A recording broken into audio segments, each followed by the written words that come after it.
Salut toutes et tous, j'espère que vous allez bien et continuons encore un peu avec le tantrisme.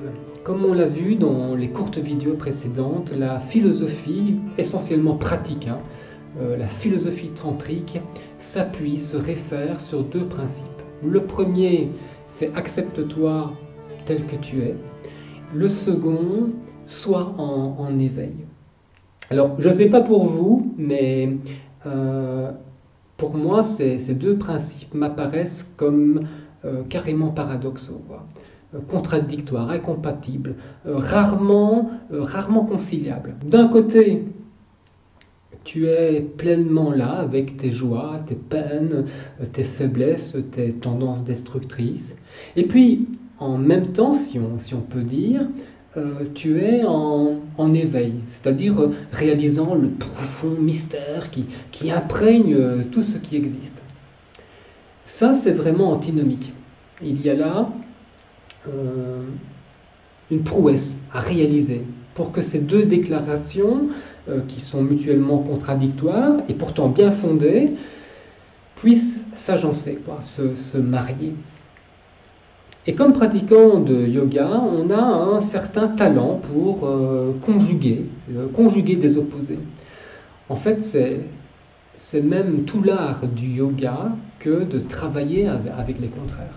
Même chez Patanjali, dans ses Yoga Sutras, qui n'ont d'ailleurs rien de tantrique, vers la fin du second chapitre, il y a l'une des plus célèbres polarités et puis l'une des plus souvent commentées par les enseignants parce qu'elle concerne la posture, la pratique de la posture. Sthira Sukham Asana. Alors ça, on le traduit de 1000 manières différentes, mais communément, on s'entend pour y lire que la posture est fermeté et bien-être.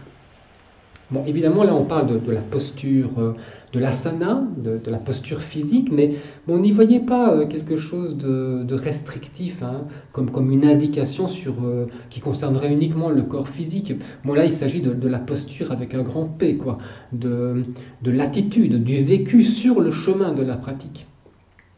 En état de yoga, on vise à être fermement établi dans un espace libre, un espace heureux. Et bien de même, dans l'attitude tantrique, il y a un équilibre à chercher entre ce qui restreint, contraint, limite, s'accepter comme on est, et la liberté, l'ouverture, c'est-à-dire être en éveil, en équilibre. Là, on est vraiment au cœur du yoga. Mais cet équilibre n'existe pas en soi. Il résulte de forces contraires qui s'annulent à un moment donné, qui se neutralisent. Alors, ce maintien de l'équilibre, il est précaire. Ça, il faut le savoir, tout de même, avant de s'engager sur le chemin du tantra. La tendance naturelle de notre conscience est de se laisser entraîner dans des interprétations, dans des programmes, dans des recettes unilatérales. Eh bien, le tantra nous propose autre chose. Dans le tantra, on nous propose la voie du funambule, de l'équilibriste. On nous demande un exercice qui est carrément audacieux. Et puis, vous l'avez compris, un exercice qui est dangereux, à haut risque. S'accepter tel que l'on est et être en éveil. Voilà le couple de contraires entre lesquels se situe quelque part un point d'équilibre.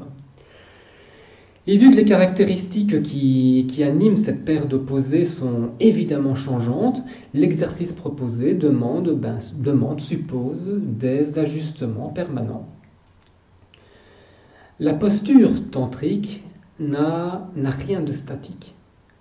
C'est la même chose que pour la posture de l'arbre, à laquelle se sont essayés absolument tous les pratiquants. La posture de l'arbre n'est pas du tout statique. Et il est donc plus juste de parler de conduite ou bien de dynamique d'équilibre. Et là, je trouve par exemple que l'image du cycliste est excellente, tout à fait appropriée.